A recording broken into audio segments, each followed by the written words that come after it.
Hey folks, buckle up because today we're diving into the wild, larger-than-life legend of Saito no Musashibō Benkei, Japan's ultimate warrior monk, loyal bodyguard, and certified badass.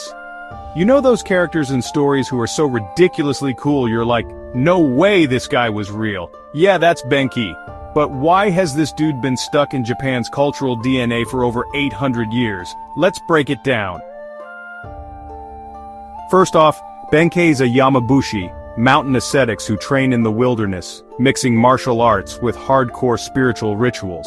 Imagine a 7-foot-tall, beard-swinging giant wielding a naginata, a deadly polearm with a curved blade, and wearing prayer beads like they're battle trophies. That's Benkei. But here's the kicker. He didn't start as a hero. Oh no, young Benkei was a menace. His claim to fame? Trying to steal 1,000 swords by dueling random samurai on Kyoto's Gojo Bridge. He'd collected 999, until he crossed paths with Minamoto no Yoshitsune, a genius swordsman who looked like a twig next to him. Benkei lost, swore eternal loyalty, and became Yoshitsune's ride-or-die protector. But Benkei's legend exploded after his death. Why? Because his final act was so metal, people refused to believe he was human. He embodies bushidō, the samurai code of loyalty, honor, and dying like a boss. But he's also a folk hero. Some say he's a teng, a mythical bird demon in disguise. Others swear he's a guardian spirit.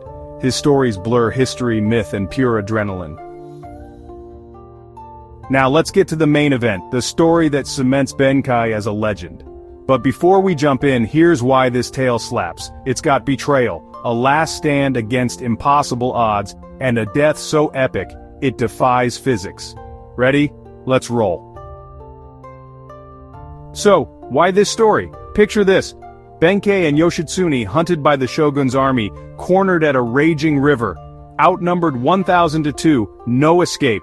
But Benkei, he doesn't do surrender. Instead he pulls off a final act of loyalty so insane it becomes folklore. This isn't just a battle, it's a mythic crescendo of honor, sacrifice, and the supernatural. We're talking arrows, blood, and a corpse that refuses to fall. Trust me, you'll want to lean in for this one. The rain wasn't just falling, it was punishing the earth. The Kuromo River roared like a caged beast, its waters swallowing the screams of horses and men. Inside a half-collapsed fort, Minamoto no Yoshitsune, once Japan's greatest general, crouched in shadows, his armor rusted, his eyes hollow. His own brother, the shogun Yoritomo, had branded him a traitor. Now 1,000 soldiers circled like vultures. Yoshitsune, Benkei, this is where it ends. Benkei, a mountain of muscle and scars, didn't turn around. His hand tightened on his naginata, its blade chipped but gleaming. Benkei ends? My lord, you've forgotten who stands beside you. Yoshitsune, I won't let them parade my head through Kyoto. You know what I must do. Seppuku, ritual suicide. The word hung in the air, sharp as the blade. Benkei, no, I'll carve you a path, a final path.